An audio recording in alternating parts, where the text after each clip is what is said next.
સર્વને સીતારામ। આજે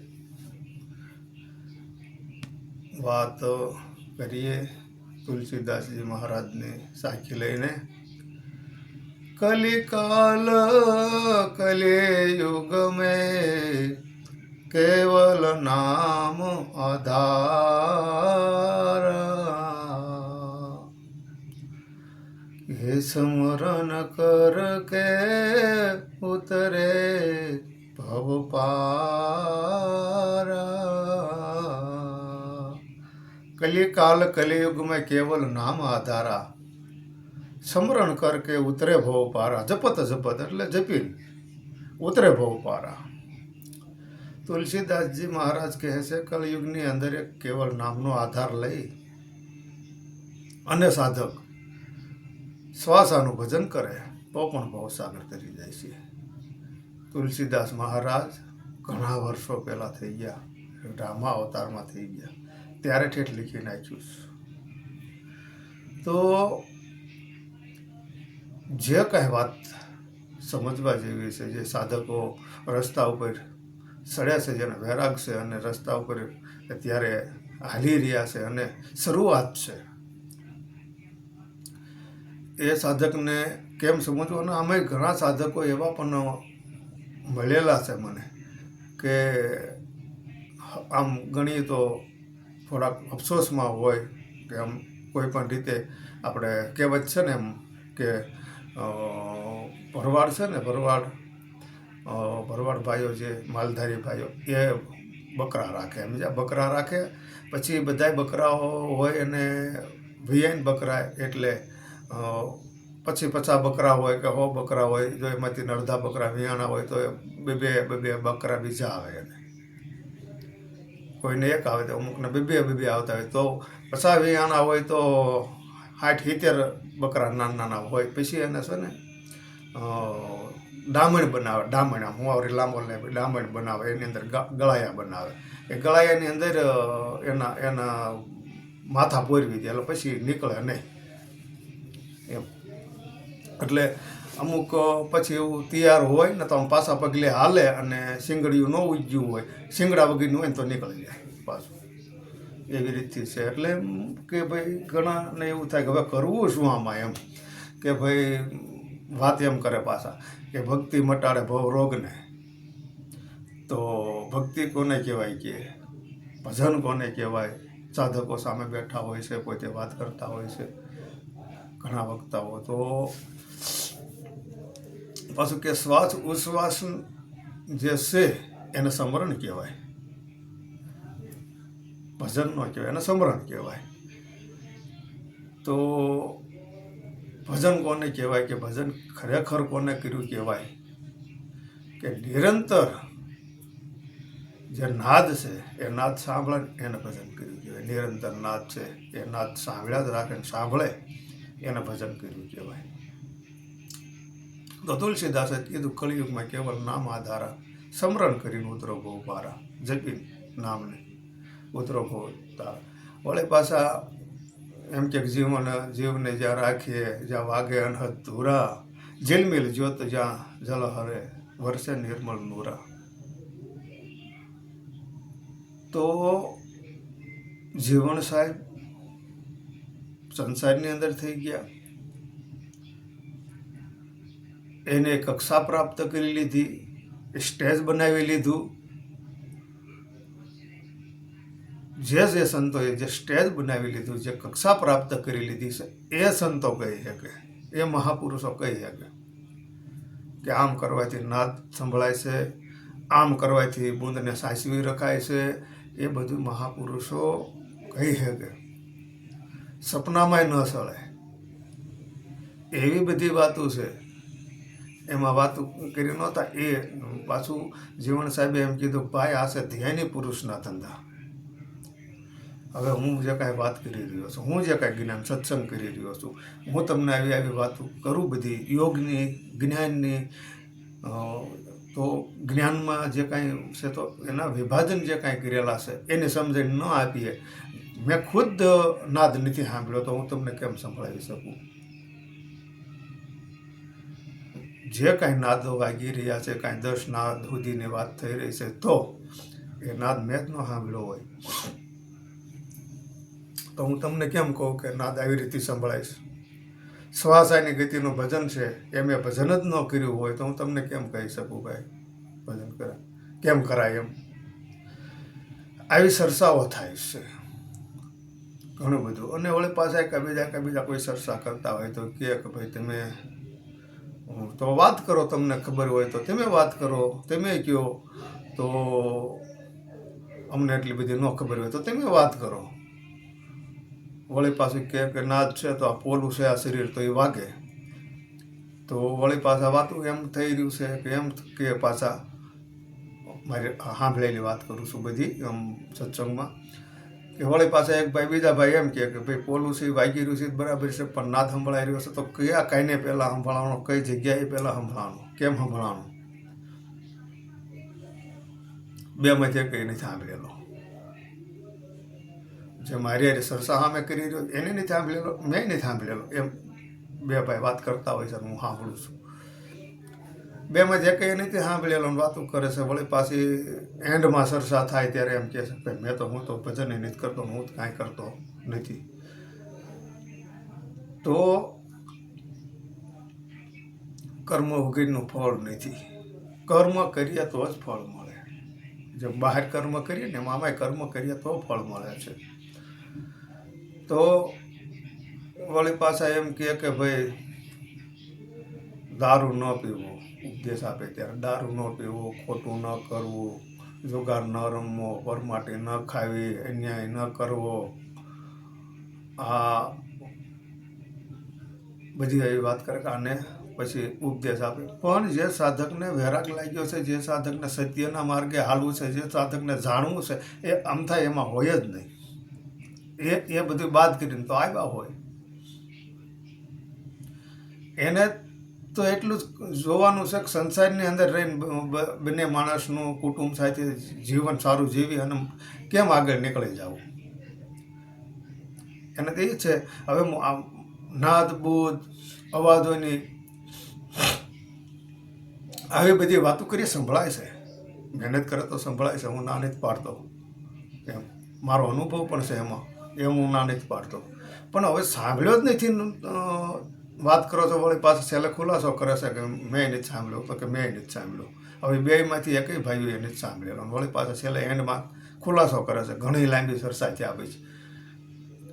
તો તમે ઉપદેશ આપો છો, તમે કંઈક સાધકને સમજાવી રહ્યા છો, તો કેમ ઉપદેશ આપી રહ્યા છો નથી સમજાતું, મને ખુદને નથી સમજાતું. તો આવી રીતનો ઉપદેશ આપી રહ્યા હો તો કેમ સમજાય. વળી પાછા એક ભાઈ પાછી વાત કરે કે ભાઈ મેં લખ્યા પીર પરમના સતની જોડી મારે શેર ધરી, પ્રેમને પડકારે આ હાલી જોળી મારી ખરેખરી બની. જે કાંઈ વાણીની અંદર આવતું એ રીતે 5 રંગના લીયા કપડાં, આમાં શીલ સંતોષને દોરી ઘડી, દોરી ધરી. તો પછી વાત કરે છે કે આમાં કોઈને સંતોષ થયો, કોઈને સંતોષ થયો. ગુરુ ગાદી ઉપર બેઠા બેઠા પાછા વાત કરતા હોય છે તો તે દિવસે ચર્ચા થાય છે કે ભાઈ આમાં કોઈને સંતોષ થયો કે હું આ કાંઈ વાતો કરી રહ્યો છું, જે કાંઈ કહી રહ્યો છું એમાં મને સંતોષ કેટલો, કે ખાવા ઉપર સંતોષ થયો, ભાઈ ઉપરથી સંતોષ થયો, નિંદ્રા ઉપર સંતોષ થયો કે ભાઈ હવે મારે નથી ખાવું, હવે મારે નિંદ્રા નથી કરવી, હવે ઓછી કરી નાખવી છે, કે મારી આયુષ વધી ગઈ છે, હવે મારે આયુષ નથી ઘટવા દેવી. આવી કોઈ ઓલું તો સંતોએ શું કીધું છે, ક્યાં સંતોએ કીધું છે, શું સંતોએ કીધું છે, આપણા મહાપુરુષોએ શું કીધું છે, કેમ સનાતન ધર્મને સમજાવ્યો છે, કેમ સમજીએ ત્યારે છીએ આપણે. એમ કીધું છે ખાવા પીવાનું છોડી દીધું એવું કાંઈ કીધું છે? અન્ન વગેરે આ શરીર ન ટકે. હોય કોઈક સિદ્ધ યોગી પુરુષો એવા તો એને અન્નનો ત્યાગ અમુક સમય સુધી કર્યો હોય, એવું બન્યું હોય, એવા ઇતિહાસો છે, એવું હોય. પણ સંસારમાં રહી અને આપણે વાતો કરીએ છીએ. આમ નથી કીધું સંતોએ. શીલ કોને કીધું છે? કોઈની ઉપર શીલ મારવાનું છે? ક્યાં શીલ મારવાનું છે? કોનું ભજન કરવાનું છે? કેવી રીતે કરવાનું છે? ક્યાં ભજન કરવાનું છે? કેમ ભજન થઈ રહ્યું છે? કેમ દેહને બાદ કરવાનો છે? ફૂલડું બતાવીને કળિયું તોડીને એમ નામ સમજાય જાય એવું છે. એમ નામ સમજાવી રહ્યા છીએ આપણે તો. એમ નામ સમજાય જાય એવું છે. આ મારો હાથ છે, આ મારું નાક છે, આ મારો કાન છે, આ મારું મસ્તક છે, આ મારું શરીર છે. આમાં હું ક્યાં છું એટલે ભોળાભાઈ ક્યાં છે? એમ સંતોએ સમજાવ્યું છે. એને એની દ્રષ્ટિએ એને બરાબર સમજાવ્યું સાધકોને. પણ વળી પાછું એને સાધક જે છે એ વૈરાગવાન છે, એને બરાબર સમજાવ્યું છે ને પાછું એને ત્યાં ઊભો રાખ્યો છે, એને બરાબર સમજાવી. અને સાધકને 100% નક્કી થઈ ગયું છે. આપણને 100% નક્કી એટલું થયું છે જ્ઞાન મને આવડે છે. હું પોતે જ્ઞાન હું ખુદ કહું છું ને કે અહંકાર, જ્ઞાનનો અહંકાર છે ને એને મારવો એ બહુ અઘરો છે. 10 મસ્તકવાળો રાવણ મરી જાય. 10 મસ્તકવાળો રાવણ 10 વખત મસ્તક સડી ગયું અને છતાં રામે રાવણને મારી નાખ્યો. આની અંદર જે અહંકાર રૂપી મસ્તકવાળો રાવણ છે, 10 મસ્તકવાળો, એને મારવો બહુ કઠણ છે. બહુ સમજવા જેવી વાત કરું છું. વળી પાછું એમ કે સવારામ બાપાને કે ફૂલગરજી મળ્યા નાદ બુધને નેઠે. તો વાતો પાછી ભજનની કરીએ છીએ. નાદ અને બૂંદ એ વિશે આપણે શું જાણીએ છીએ? જે કાંઈ સંતો મહાપુરુષો કહી ગયા છે એને બરાબર સમજીએ. પહેલાં આપણે અંદર ઉતરીને સમજીએ. જગત હારીસો છે, જેને ખબર નથી એ તો આપણી વાતમાં આવી જવાના છે. એ પણ નક્કી કરી લેવાના છે કે આજ સત્ય છે, આજ આપણને સમજાવી શકે એમ છે, આજ આપણને પાર પહોંચાડી શકે એમ છે. કોઈને પાર પહોંચાડી શકે એમ નથી. વ્યક્તિને પોતાને પાર પહોંચવાનું છે. વાતો કરીએ નથી. આપણા સંતો મહાપુરુષોએ કોઈ પ્રકારે વિરોધ નથી કર્યો. કોઈ પણ પ્રકારે આપણા સંતો મહાપુરુષોએ વિરોધ નથી કર્યો. કારણ કે કર્મ કર્યા વગર ફળ નથી મળવાનું.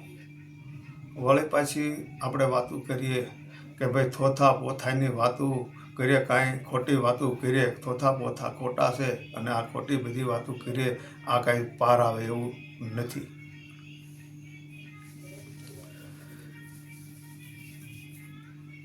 હવે આપણી 7 પેઢીના નામ આપણને યાદ નથી.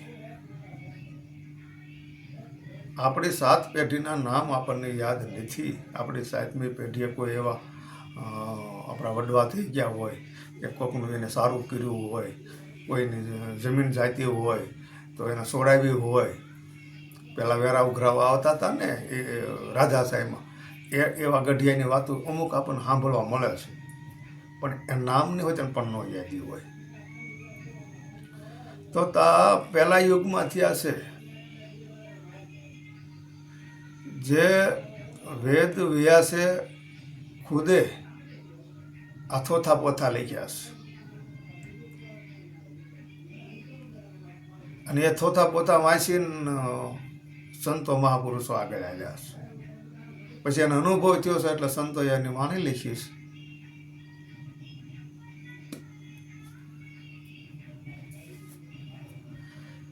આની અંદર અનેક પ્રકારના અવાજ થઈ રહ્યા, અનેક પ્રકારના નાદ થઈ રહ્યા છે, ઘણી પ્રકારે વાગી રહ્યા છે.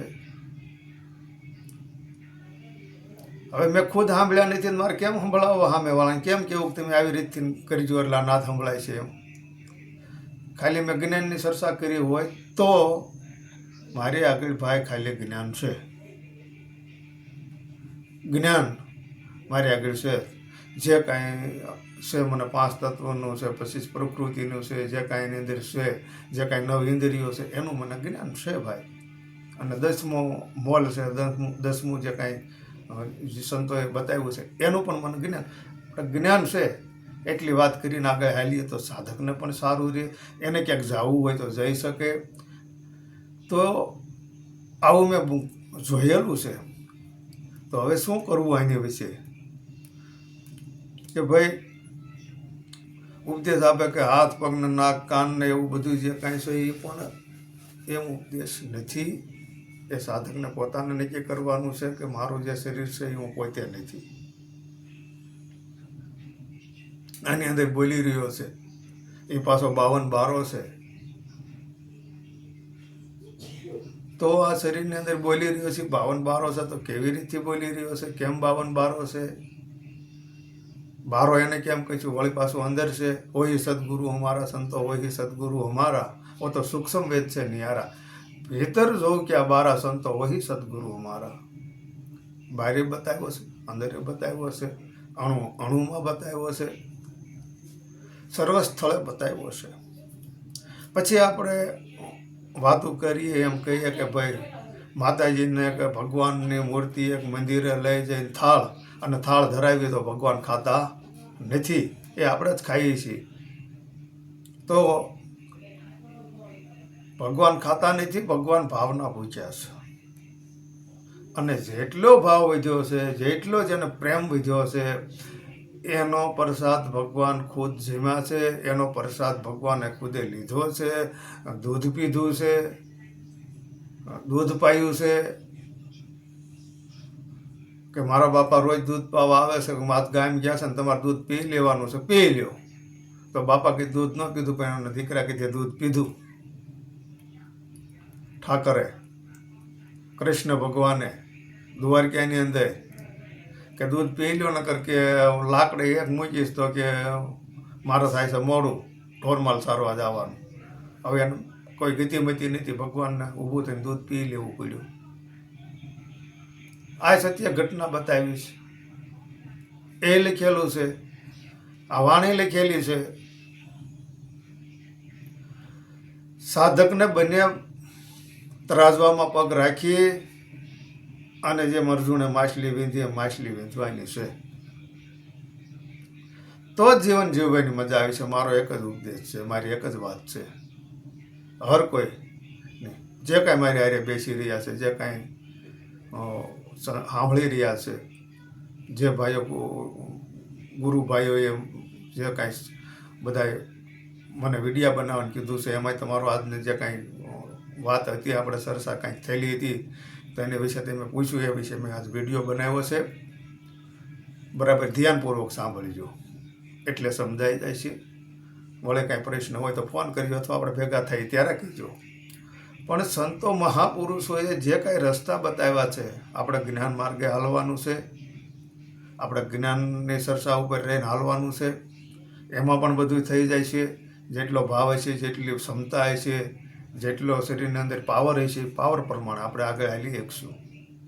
કારણ કે મારા ગુરુ મહારાજ કહેતા, મેં આપને ઘણીવાર વાત કરેલી છે, અંદર બહારથી હકણું થઈ જવાનું છે. અંદર બહારથી હકણા થઈ જઈશું એટલે બધું થઈ જા.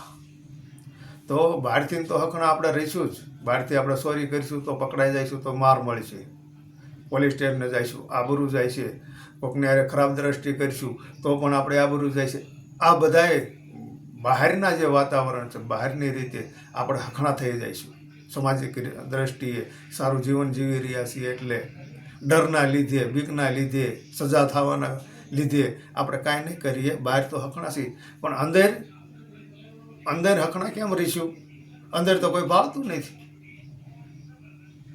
અંદર તો કોઈ ભાળતું નથી. કેટલો કામ છે, કેટલો ક્રોધ છે, કેટલો લોભ છે, કેટલો મોહ છે, કેટલો રાગ છે, દ્વેષ છે, ઈર્ષા છે, કૂડ કપટ છે. અંદર કેટલું બધું ભરેલું છે. એને આપણે કેમ પકડીશું, એને કેમ સમજાવીશું? બહાર તો બધું દેખાય છે એટલે બીકના હિસાબે. આની બીક કોણ રાખશે? હાસી ઉપદેશની વાત આ છે. આની અંદરની બીક કોણ રાખશે? જેટલું પાલન થાય, જેટલું હલાય એ પ્રમાણે ધીરે ધીરે આ રસ્તે આપણે હાલી શકીએ. આ બધી વાતો સંતો મહાપુરુષોએ કીધું છે કે ભાઈ રહેણી અને કહેણી જે પ્રમાણે આપણે રહેણી પાળવી જોઈએ, બોલતા હોઈએ એ પ્રમાણે પાછી કહેણી પણ હોવી જોઈએ. કહેણી છે એ બોલીને આપણે સમજાવી શકીએ છીએ. હું પણ બોલીને સમજાવી શકું છું. કઈને સમજાવીએ એટલે કહેણી એમ. રહેણી પાળવી તાતા લોખંડ જેવી, જેમ રાતા લોખંડ આમ ધગધગતું હોય અને એવું ધગી ગયું હોય તેને અડવું કેમ, એવી છે રહેણી, એમ કહેવાનું થાય છે સંતોનું. રહેણી પાળવી અઘરી છે, કહી તો દેવાય છે પણ રહેણી પાળવી અઘરી છે. જે કાંઈ વિષયો આપણે અંદર ગઢ મથલ કરી રહ્યા છો, કાંઈ આપણને જે કાંઈ કરાવી રહ્યા છે એને ઠારવાના છે, એને મઠારવાના છે. એની સંતોએ વાત કરી છે, એની મહાપુરુષોએ વાત કરી છે, એ શીલની વાત કરી છે, એની ઉપર શીલ લગાડવાની સંતોએ વાત કરી છે. અને આપણે ક્યાં સરસાવીએ છીએ, ક્યાં વાતને લઈ જઈએ છીએ. ન સમજાય તો બીજી વાર વિડીયો જોઈ લીજો. એટલું જ મારું કહેવાનું છે. સર્વ સંતોને સીતારામ.